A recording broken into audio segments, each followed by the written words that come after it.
Hi guys, and welcome back to the channel. We've got something different for you today.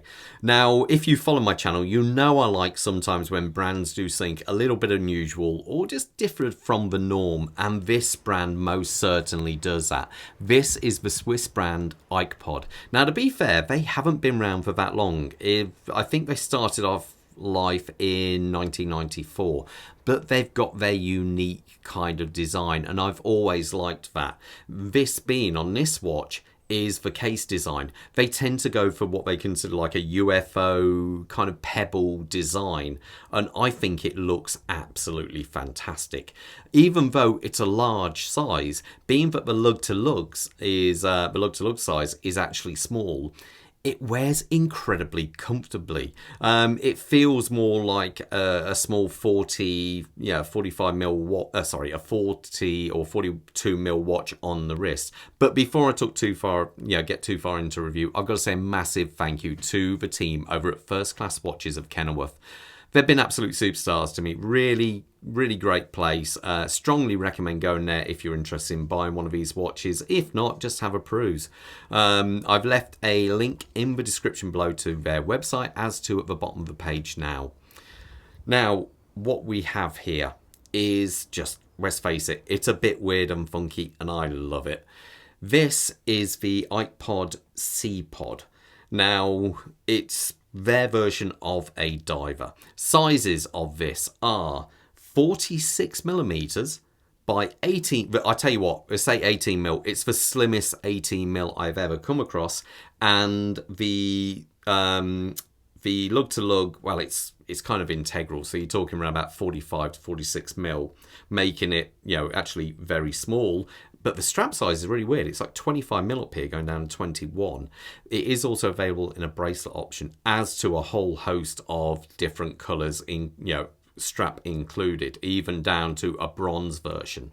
Now, the dial on this watch, I love its 3D-ness. It's got is that a word? Who knows? I love the fact it's got this real depth.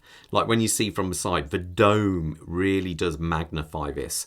And as you can see with the chapter ring going round there, it really has definitely something about it. You have these very cool hour markers here, which look like they're cutouts in the dial with the blue loom, actually the blue marker placed in there. And obviously this then mirrors their use of the blue hands. It reminds me very similar. This is where I wonder if Isotope watches took their design cues from, because it is a very similar concept, but obviously these have been out longer than they have. But overall, I just think it's a lovely dial. I love this massive angle and depth of the chapter ring. It really does magnify and bring it all up. There is loom on this watch. To be fair, it's not bad. It's probably not the longest lasting loom, but there is a good amount of loom on there. And overall, I just think it looks superb. It's got a real funky and definite sort of like identity to the watch. As we say, as we come past that, you've got this enormous domed crystal on top here, and this is one of the reasons why it is also as thick as it actually is. I'm not sure. I think there is some AR coating, but I think it would only be on the inside. It's hard to actually see if there's any on the outside. But as we come past that, we have this bezel. Now, when I first picked this watch up, I didn't actually think this was a rotating bezel, but it turns out it is, because after all, this has got 200 meters of water resistance to it. So it is their take on a dive watch. So as you can see, there's no actual way to grip the bezel, but because it has this big angle and you've got the machined cutouts for the numbers, it is actually quite easy to grab, as you can see. And it is a 120 click bezel. Very very very solid.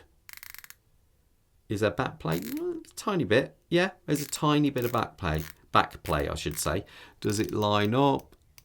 Yeah, absolutely spot on. No problem at all. Not only are the hands and hour markers got the loom, but obviously being that this is a dive watch, so has the pip at the top. I just think the bezel just looks amazing. You almost, you just have this very small lip here. and you wouldn't even know it is a rotating bezel. I think it is very, very cool. Now, as we come to the back of the watch here, you can see it's, yeah, again, you've got this lovely pebble kind of design. When it sits on your on your wrist, it really sinks down. It feels more like a 13-14 mil watch on the wrist in thickness, because this sinks into the wrist. Also, as you can see, they've domed the back of the display crystal on the back of this. The only other brand I've ever seen that on is, I think, one Zin and a Sika design. I can't remember if even theirs is domed. Now, underneath there, we have the Miyota 9093. Now, I put this on the time grapher, and I tell you what, stunning, absolutely superb. It was coming out at -1 second. Now, that was only in the actual position I had it, but overall it's really, you know, very acceptable. As you can see, we have some Geneva stripe work going on there. We have Ikepod's actual signed rotor on it. I believe there is a piece of plastic on this at the moment. So, you know, it's a really, pretty solid movement, really. It's got around about 42 plus hours of power and a 24 joule movement, and it beats at the proper 8 beats per second. So it's a pretty solid movement, no worries at all. Now, if you were actually to work on this watch and you wanted to get the movement out, it looks like you've got to get it out from the front here, because obviously the back is too small and you'd have to actually get to the hand. So it looks like it could be quite an interesting watch to work on if you had to. Now, I say the machining of the case, it's just, it's lovely. Even though it's a bigger watch, you can wear this, with, a shirt or some kind of tight fitting top, because it simply rolls over it. There's nothing for it to snag onto. The actual crown on this, the crown is actually surprisingly small, and it is a screw down crown. There, and it's just popped out. And as you can see on the back there, it does screw down quite far on this. It does feel quite a long crown. So screw that back in. Actually, does it have a ghost date? Let's see. No, that's wind.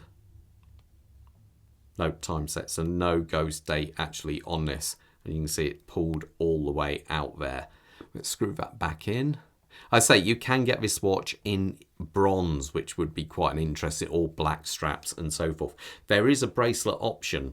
I think it's a further 200 and a bit pounds. But it does look, I'd be interested to see what this looks like on a bracelet. I bet it looks quite funky.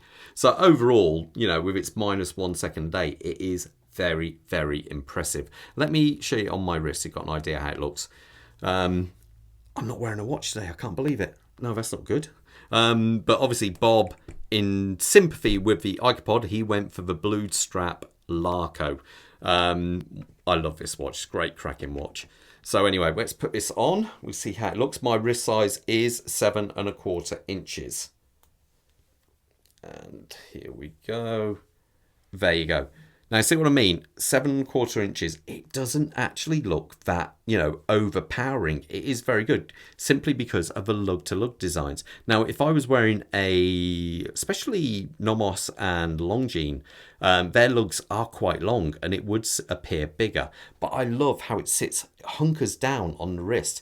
It doesn't feel as big as the number suggests. If you're after something a little bit different, I can strongly recommend this brand. They just do things on their own. They don't care about anyone else. They've got their design ethos and they're sticking to it. Anyway, guys, all the best, and most importantly, stay safe out there. Bye.